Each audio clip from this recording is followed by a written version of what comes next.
Hi, welcome to Myers ASMR. Thanks for coming to see me.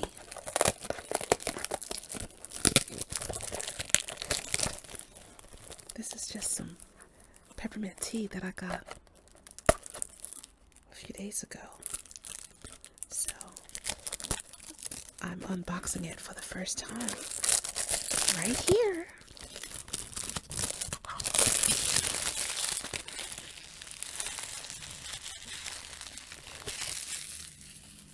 Tea is pretty much all I drink.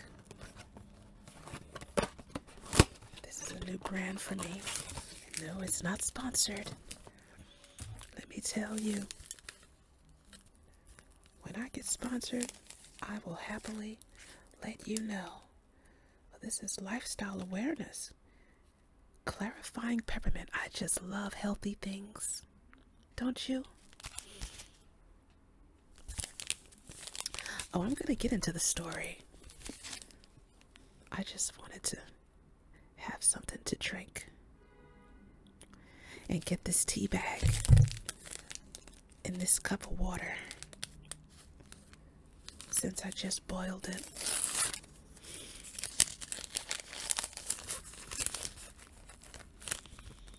Peppermint tea just smells so pepperminty. Oh, I was supposed to keep that on there. Well, that's different. That's a different kind of tea bag. All right. Well, while that's steeping, let's get into today's story time. Rolling Stones, baby. So, The Life, the Times, and the Rolling Stones, Charlie's Good Tonight by Paul Sexton. The Authorized Biography of Charlie Watts.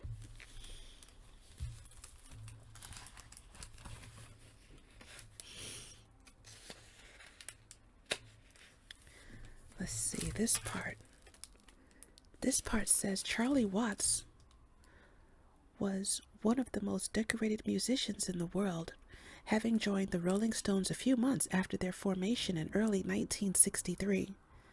A student of jazz drumming, he was headhunted by the band after bumping into them regularly in London's rhythm and blues clubs. Once installed at the drum seat, he didn't miss a beat in nearly 60 years with the band. He was there for the early shot at recognition, the Stones' world conquest during the swinging 60s, and throughout the debauchery of the 1970s, typified by 1972's Exile on Main Street. Considered one of the great albums of the century. By the 1980s, Watts was battling his own demons but emerged unscathed to enhance his unparalleled reputation even further over the ensuing decades. Watts went through band bust-ups, bereavements, and changes in personnel, managers, guitarists, and rhythm sections, but remained the rock at the heart of the Rolling Stones. For nearly 6 decades, the thoughtful, intellectual, but no less compelling counterpoint to the raucousness of his bandmates, Keith Richards, Mick Jagger, and Ronnie Wood. And this is his story. Well, what a nice opening.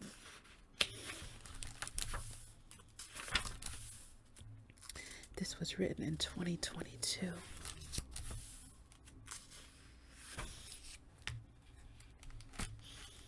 Gonna skip past the acknowledgments. You know what? Let's read the foreword by Mick Jagger.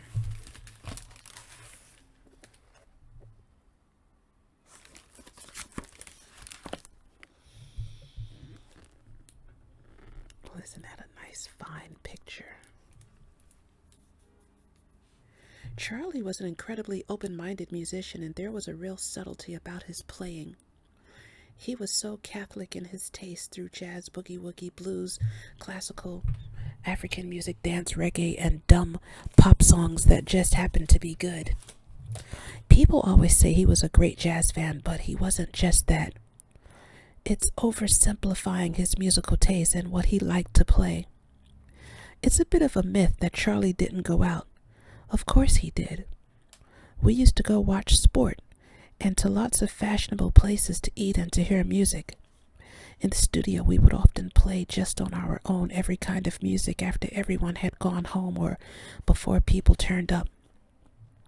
Sometimes he'd play these African beats, and some of the things he did were amazing. He wasn't super technical, but he was very adaptive, so when he got a new beat, he got very excited about it. He was a classical music fan, too. He liked Dvorak, Debussy, Mozart, and he and I used to listen to Stockhausen and Mahler. We listened to modern composers and tried to figure out what the hell they were on about. He was intelligent and softly spoken, but he could be direct and say what he thought. He would keep his private life very private, but we understood each other's thought processes. Charlie was a very quiet person. He had a great sense of humor, and we laughed all the time. I miss him in so many ways. Mick Jagger, June 2022. Forward by Keith Richards. Every time I think I'm going to talk about Charlie Watts, you realize the essential man wasn't something you put into words. Charlie was a presence, and when you were with him, that was it. With Charlie and me, it was basically structured around humor. We took the piss out of people without even talking. We had a sort of visual sign language necessary between a rhythm guitar player and a drummer because you have to communicate in certain ways. But we developed a language to a finer art where it could encompass irony, being pissed off, or on stage, okay, now we're flying, how do we land? Charlie's humor was incredibly dry and understated, but I knew certain key words, which I'm not going to release. I didn't do it often, but there were a couple of words I could say that if he was in the middle of an airport, he would lie down and start laughing with his legs in the air. The odd time that I got him in that position, luckily we were in hotel rooms because sometimes you'd get hysterical laughter and he'd let it all out in one big go. And God knows what the joke was. As usual, with that sort of laugh, whatever kicked it off was not really that funny. He was a very private man. I always had the feeling that I wouldn't necessarily step over or inquire about something unless he wanted to talk about it. There was no side on him. There was no act to follow. Charlie was just what you got, which was Charlie. He was the realest guy I ever met. Keith Richards, June 2022. I tell you, these acknowledgments are getting me a little choked up. I just love musicians. I grew up with a father who was deeply obsessed with jazz music, and it was piped through the house like almost 24/7. So it was just like the background music to my life growing up. Prelude. The first time I met Charlie Watts was on Eel Pie Island.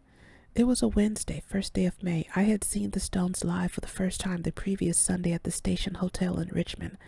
I had not spoken to him. I may have nodded at Mick and Keith, but I only spoke with Brian Jones, at the time the group's designated spokesman. I'd been overwhelmed by the band at the Station Hotel. I had no idea what it really was, except that it had changed my mind about so much, and I wanted in.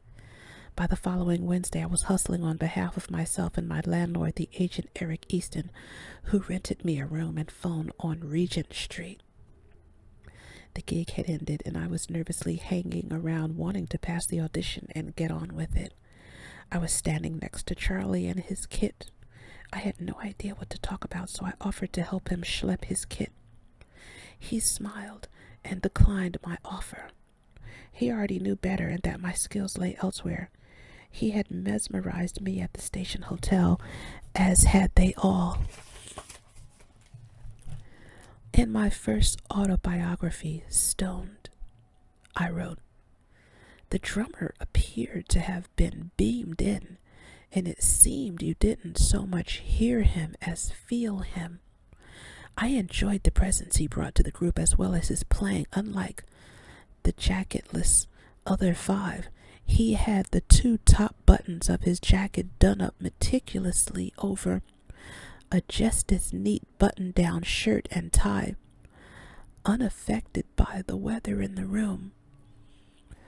Body behind kit, head turned right in a distant, mannered disdain for the showing of hands waving at 78 RPM in front of him.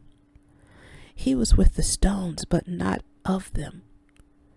Kinda blue, like he'd been transported for the evening from Ronnie Scott's or Birdland, where he'd been driving in another Julian Cannonball Adderley time and space.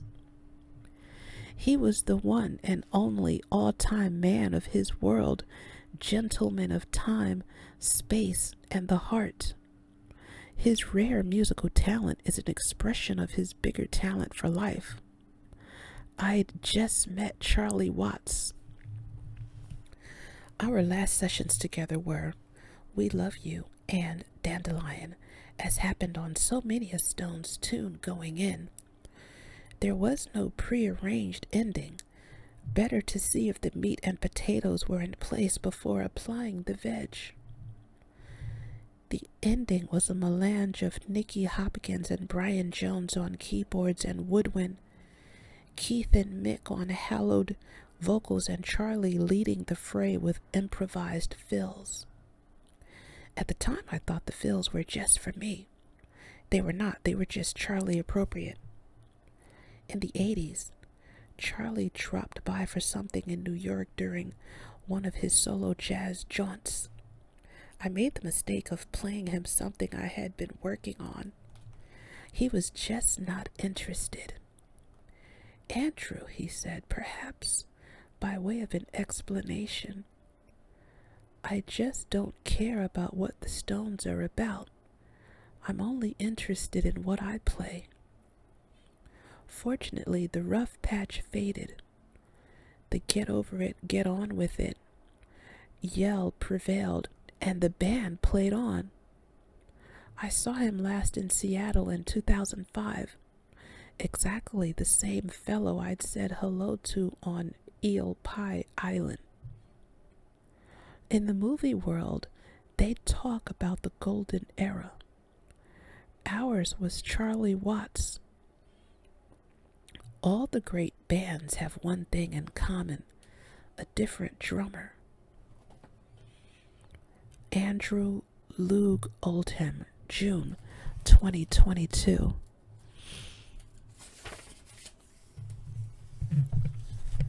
Introduction. A man out of time, always in time. Madison Square Garden, New York, November 1969.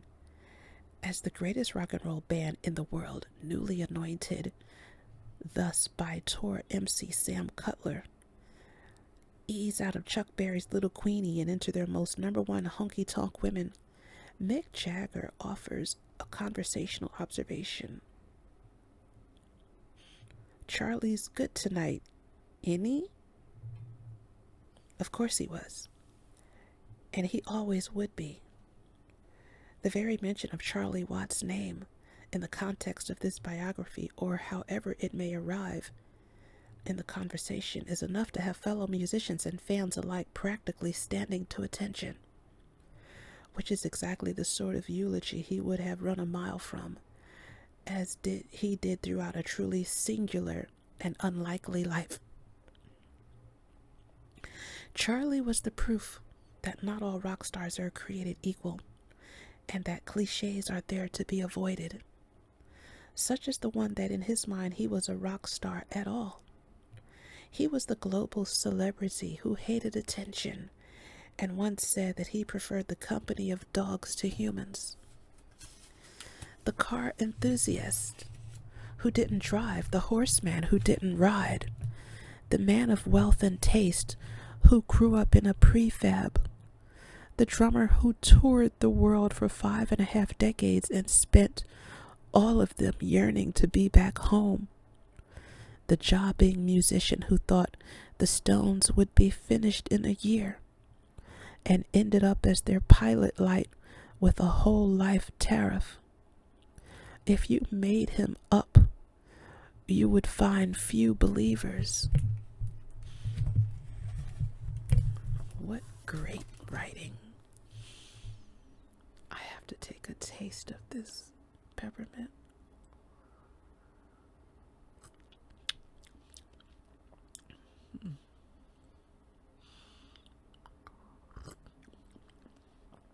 It just tastes organic.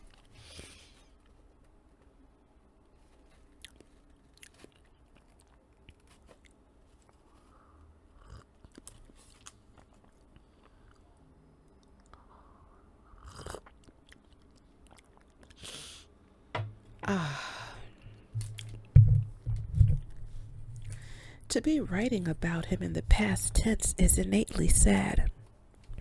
But he would probably have avoided reading this book in any case. I can imagine he might have looked to see which photographs we had chosen of him in his besuited elegance, but that would be it.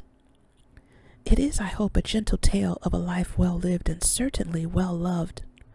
If you're looking for controversy, you're looking under the wrong stone. After the great joy of 30 years of interviewing him and all of the Rolling Stones, I was approached in 2020 about the idea of working with Charlie on his autobiography. It was an idea that was simultaneously exciting and doomed. The very notion of him writing about himself was fundamentally flawed. He openly admitted that the Rolling Stones' music was not really his cup of tea, and he hardly ever listened back to any of it unless he had to approve a reissue or some such. But he was never less than entirely gracious whenever he was wheeled out for promotional duties. In time, you learned how to weave in and out of his unpredictable thought processes and the way he expressed himself, and to look forward to that warm, beaming smile. This despite the fact that there were times when his brain and his mouth ran at different speeds, and he sometimes had the distracted look of a man trying to remember whether he'd left something on the stove. To document his life in the third person feels entirely more appropriate, and the speed with which his friends and family offered their approval and involvement says everything about him. It mirrored the extended worshipful cheering that would follow his introduction by Mick Jagger at every Stones show in memory, and the global cascade of affection triggered by his death at the age of 80 in August 2021. From young drummer for hire to the steady pair of hands with an aura beyond his age, and from bedrock of the glory years to silver-haired style icon and retainer, Charlie Watts lived all those lives, but left it to others to make a noise on his behalf. Exhibitionism, not him. He just yearned to be home and wondered what all the fuss was about. When he died, almost every tribute and obituary made reference to the Silent Stone, the backbone of the band, the man who never missed a show in 57 years. Not strictly true, he did miss one, at least in 1964, because he got the date wrong, as we will learn. But there was considerably less talk about the inveterate collector, the munificent gift giver, the man with an old world sense of style that often made him feel he was born in the wrong century. Charlie had the ability, both intentional and otherwise, to sum up a story, a situation, or a life with a crisp uppercut that was rivaled only by his friend Ringo Starr. With his hard days, nights, and tomorrow never knows malapropisms. 5 years working, 20 years hanging around was among Charlie's most famous one-liners, but there were many more. to have been there to hear some of them, to witness his square-jawed stoicism, that granite face breaking into his dazzling grin, those stop-start splintered speech patterns and insouciant asides was worth even more than the price of admission to what the Stones have given the world, the greatest show on earth. It's not unusual to meet world-level rock musicians for whom the adulation of millions does not inure them to sometimes excruciating self-doubt. But it's collectively rare to hear any of them say anything specifically self-effacing. Almost every time we met, Charlie would mutter something about not rating himself as a drummer or not coming close to par with any of his percussive heroes. This might hint at a lack of self-awareness, but it was founded on a sense of English reserve and humility that was better developed than anyone's. Brian Jones, even as he began his slalom of substance-based deterioration, described him as probably the most detached and well-adjusted person on this whole pop scene. In the opening couplet of If You Can't Rock Me, the first track from It's Only Rock and Roll, Mick sings the band's on stage, and it's one of those nights. The drummer thinks that he is dynamite. He certainly was not talking about Charlie. To him, arrogance was simply uncouth. He knew who he was, and with the exception of a relatively short period of narcotic madness in the 1980s, which he saw off without any of the cliched dramas of rehab and was clear-minded after, he didn't change. His philosophy is, I only need so much. The Stones' early manager, Andrew Luke Oldham, once said of him, he has settled for that and not digressed for the bullshit. Even in his first flush of fame, Charlie was telling the music press, I give the impression of being bored, but I'm not really. I've just got an incredibly boring face.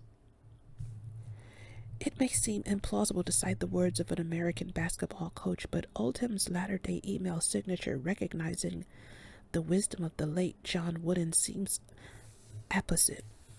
Talent is God-given. Be humble, he said. Fame is man-given. Be grateful. Conceit is self-given. Be careful. Charlie was born with the first. He had the second hurled at him and was intrinsically incapable of exhibiting the third. This biography is not intended as yet another exhausting retread of the legend of the greatest rock and roll band in the world, but as a portrayal of the life and times of a singular human who made them better, as he did all of us who met him. It is told chronologically, but also with periodic backbeat interludes to focus on specific aspects of Charlie's world, especially his enduring marriage to his beloved Shirley. Yes, it is a tale of sticks and stones, but also of someone who's like we won't see again, who almost seemed to belong in another epoch altogether, a man out of time, but always perfectly in time. Well, that concludes today's story time. Check in for the continuation of this great autobiography. Well, thanks for watching. I'm so glad you stopped by. Like and subscribe. Catch me in the next video, and may you find lasting happiness. Bye.